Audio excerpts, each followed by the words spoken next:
Today's video is sponsored by Curology. Treat yourself and start your Curology journey today by clicking the link in the description of my video. Well, Mr. DeMille, I don't know if we could get any closer. Whee! Hi, Ugly. It's me, Bussy Sanders, and welcome back to Hot or Hot. And today we'll be reviewing episode 4 of RuPaul's Drag Race UK Series 5. UK, hun? Our queens split themselves into groups and were challenged to give part improv, part sketch comedy disaster classes on the topics of love, money, and party. Love, money, party.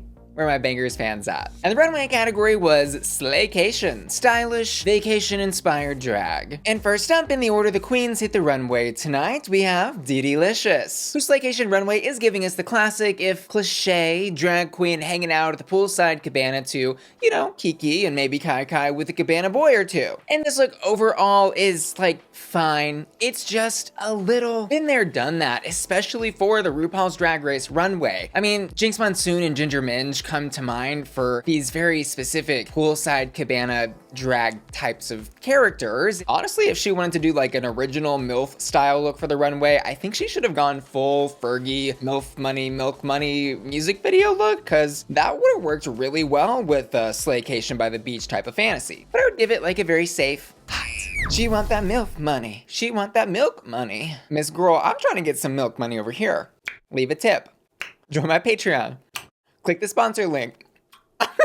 And in the Disaster Class Challenge, Dee Dee is grouped up with Miss Naomi Carter and Kate Butch, and their group's topic is money. And her physical position within this group is, I think, a perfect metaphor for her performance in this challenge. Right in the middle of her group, and right in the middle of really the rest of her competition. Like, she was there, she was on topic with money, and was able to drive the conversation forward while helping Kate with some of her jokes, like burning the bush at both ends, which Kate finishes with "it's singed." And overall, I'd say her performance was fine, if a little forgettable tonight, and a very safe hot. The opportunity I'd like for her to inquire about in drag, however, is a new chest plate. We need to talk, Miss DeDeLicious. We need to talk. And it is spooky season, but you know what I never have to ask my skin when I wake up in the morning? Trick or treat? Because with Curology, the sponsor of today's video, the answer is always treat. In fact, Curology's simple 3-step routine has been treating me to clear skin for well over a year now, and I couldn't be happier with the results. Here's how it works. First, I wash my face with Curology's acne cleanser formulated with benzoyl peroxide to treat and help prevent acne. Effective, but gentle enough for everyday use. Then I apply my custom formula prescribed to me by a Curology dermatology provider. Keeps my skin free of breakouts, clogged pores, and blackheads. And finally, I apply the Curology Rich Moisturizer with hyaluronic acid and shea butter. And back when I started my Curology journey, I first noticed my breakouts were less frequent and less severe after just a couple of weeks. Not only do I deal with less acne on a daily basis now, but I've also noticed improvements in my skin's tone, texture, fine lines, and oiliness that used to plague my forehead. Remember though, your results may vary, and Curology isn't a miracle working product, but it's brought a level of consistency to my skin that makes every day feel like a treat. Plus, if anything scary ever pops up, I just throw on an emergency spot patch and it's pretty much gone overnight. To get started with your Curology journey, click the link in the description of my video. On their site, you'll take a quick quiz to assess your skincare needs and upload 3 selfies. Then a dermatology provider will take a look at everything and prescribe you a custom formula and skincare routine to work alongside it. And if you ever have any questions, a Curology dermatology provider is just one click away in the messages tab of the Curology portal, where by the way, you can manage your upcoming shipments and even add new treats to your box. Like one of my personal favorites, the Curology sunscreen. Seriously though, this is a holy grail sunscreen for me that I do not step outside without. It melts right into my skin, doesn't make me break out, and most importantly, doesn't give my skin that greasy sheen. I also suggest you try out the Curology lip balm, something that I don't go on camera without. Seriously, look how kissable those lips are. So what are you waiting for? Treat yourself this spooky season and click the link in the description of my video to start your Curology journey today. And thanks again to Curology for sponsoring today's video and making every single day with my skin a treat. And next up, we'll take a dive into the deep ocean reefs of Kate Butch's runway. Good lord, this look is unfortunately pretty bad from head to toe. I mean, even RuPaul calls out that this tone of blonde is just not for how pale she is, in addition to the fact that it's literally glued down in the middle of her forehead, and because of where she has placed the wig and how she draws her face, there is like no room on her face for face. It's just like eyebrow, eye, lip, nose. But aside from that neck up situation happening with Miss Kate Butch on the runway tonight, the rest of it is at worst just a little mediocre. It's just kind of boring and kind of giving, actually, SpongeBob when he's wearing that like Wumbo belt. House down Wumbo belt, yes God. Yeah, this look is a rot, but I actually liked the flipper heels. She was going somewhere with that. Some points were made, just not enough. But in the challenge, she was literally the saving grace of her group's topic on money and being a working drag queen woman. Anytime she delivered a line, she was either purposely driving the conversation forward or dropping a perfectly comedically timed joke. She had that great misdirect joke about losing her job, not as a drag queen, but as a brain surgeon. And then the one about her losing her makeup skills in a house fire. And anytime DeDe or Naomi looked a little deer in the headlights during this disaster class, Kate was there to drop another joke or wrangle them back in. This performance was hot. And next up, ho ho ho. Is it Christmas already? It's Naomi Carter. And you know, a lot of the girls tonight took us on a slaycation up into the snowy hills of the Swiss Alps or whatever mountains are over there in Europe. And it probably wasn't her or any of the other girls' fault that they were all wearing the same type of Slaycation themed outfit when they literally could have taken us anywhere in the world. But I think she did okay in this. She's giving body, she's giving shape, and I always have to point out when a queen makes pants look good on the runway. She did that. But good God, how many drag queens going to the après ski party outfits have we seen across all the different franchises of Drag Race? Like, it is too much. I have had enough. You know what I've had? It. Plus, I didn't love the props she brought onto the runway. The ski goggles and ski poles weren't at least rhinestoned. But I do want to commend the silhouette and realness that she's serving in this look with warming up. But over in the challenge, who says she wasn't funny? Because her not wearing any lashes in this little disaster class thing was maybe the funniest thing of the entire episode. And it do take nerve. It really do take nerve. Good for her. Aside from the lash situation though, Naomi truly embodied the class part of this disaster class prompt. She said, I've got the school lesson, here's the curriculum, here's the bullet points, y'all better be taking notes because I'm gonna tell you exactly how to be a new drag queen and make some money. And was the actual advice she was giving actually good? Yes, it was just not funny. So this performance was indeed a Next up, keep your skis on because Tomara Thomas is also taking us on a slaycation to the mountains. But something tells me she's not actually gonna be skiing in this furkini, which is to point out she's got a lot of body yada yada showing throughout this look, for as much fur is actually making up the giant hat and cape and boots. I think this was a cute, if again not very inventive way to do this sort of après ski type of cabin lodge fantasy look. And all the pieces and parts of what she has put together in this look are really well done, and you can tell she's paying attention to all the small details in her looks, except those unstoned ski goggles. Mama. But the look is right, so I'm gonna give this a safe hot. And Tomara in the challenge is paired with Micah Marouli and Ginger Johnson, who turn out to be the funniest trio I think we have ever seen in a challenge like this on RuPaul's Drag Race. Their main shtick was selling us on the idea that anyone can be a Geordie party girl, which Tomara is seen embodying throughout the entire sketch. And in the beginning of their disaster class, when she's just talking, I can barely understand a word she's saying, but I'm already laughing because the character, I can tell, is so funny. And she does slow down and enunciate with that crazy accent a little better when it's important, like for the jokes. She says she went out with 20 pounds in her pocket and came back with 200, and the clap. Tomara was loud in our faces, funny, beautiful, dumb, and barely intelligible. This performance was hot.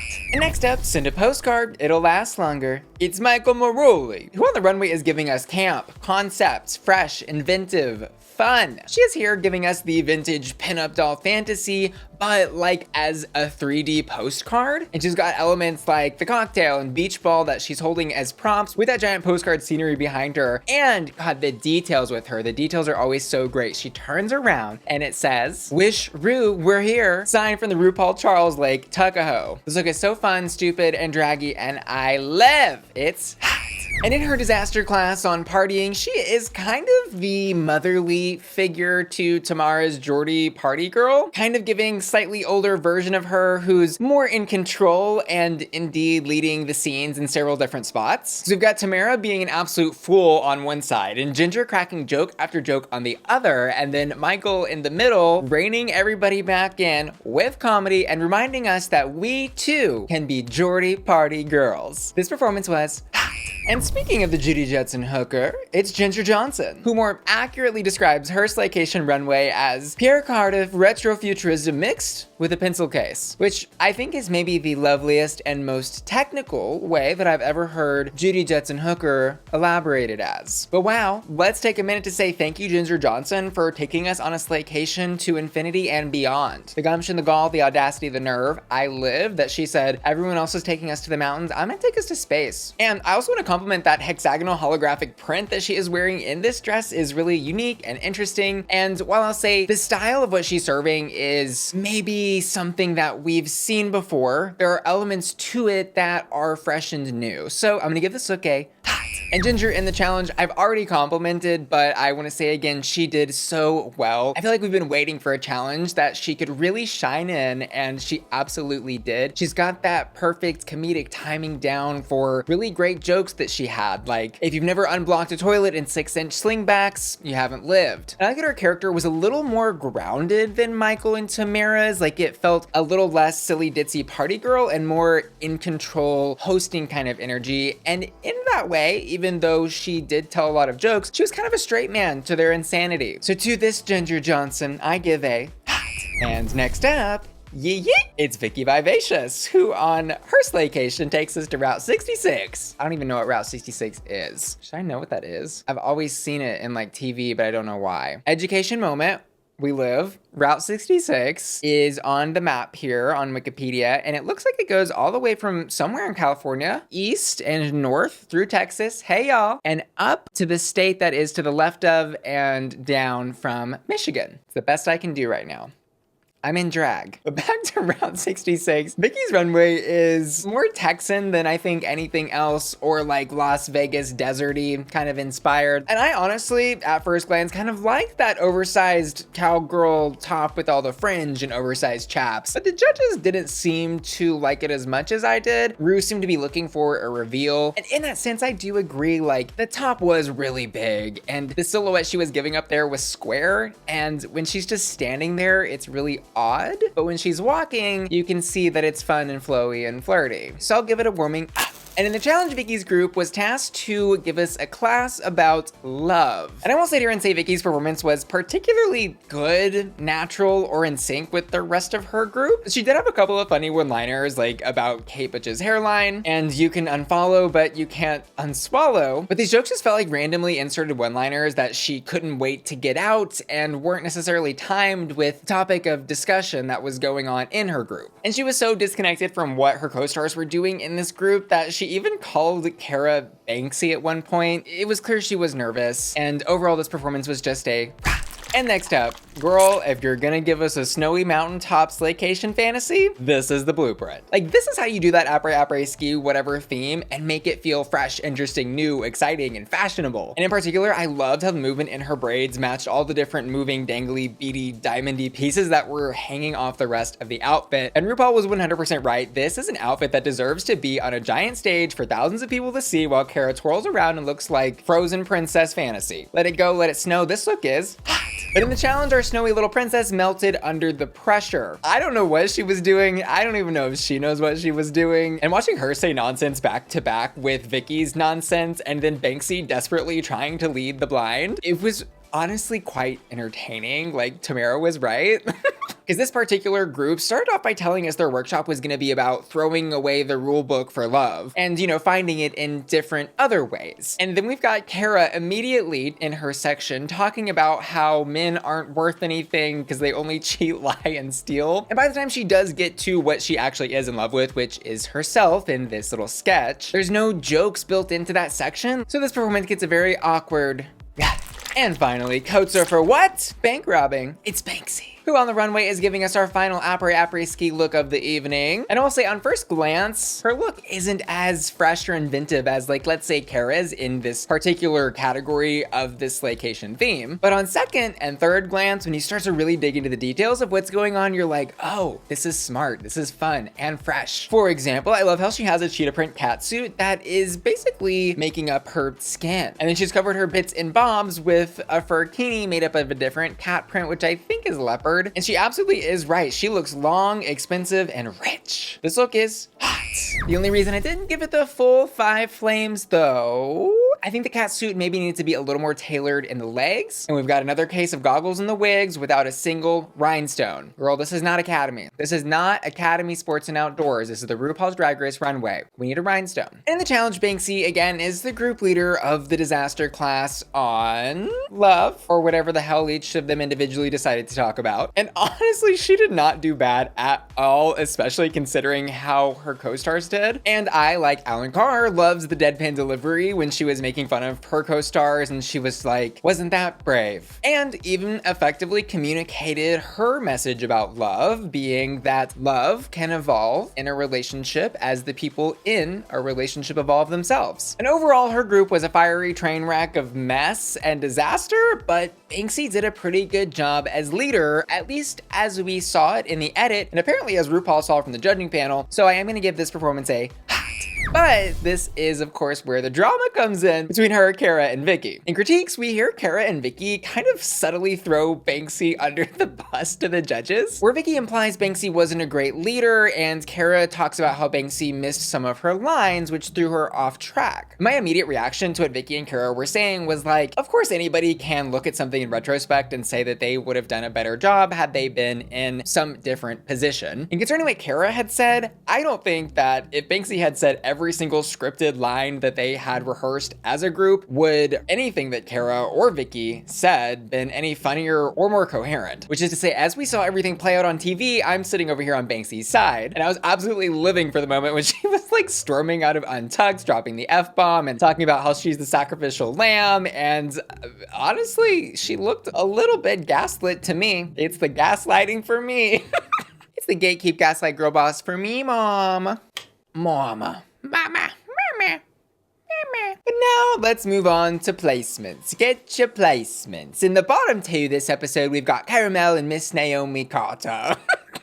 Did y'all think that I was British for a second? Because I did. And the win this week goes to the group that gave the disaster class on Party, which means Tomara, Michael, and Ginger all win a repeater badge, which I don't think you could argue any other way considering what happened this episode. But the question on everybody's minds, would I, Miss Bussy Queen, have chosen this same bottom 2? And honestly, I don't think I would have. The disaster class on Love was such a train wreck that I thought surely the lip sync was going to be between Caramel and Vicki Vivacious. But honestly, I think the producers are seeing Vicki Vivacious and Caramel both as potential finalists. Like, they are such powerhouses of both performance and comedy and, generally speaking, runways, at least concerning Cara. And I think they just didn't want to lose either one of these queens yet. And throwing Naomi in the bottom did feel natural because she wasn't great. And it also, in a larger perspective, is kind of feeling like her time to go in the competition. Like, the caliber of drag in this cast is actually so high that it's clear she's not performing at that same level. And also, what a slap in the face to Naomi to put her in the bottom against Caramel, one of the best performers and lip syncers in this entire competition, when Naomi, as they know, has an injured knee.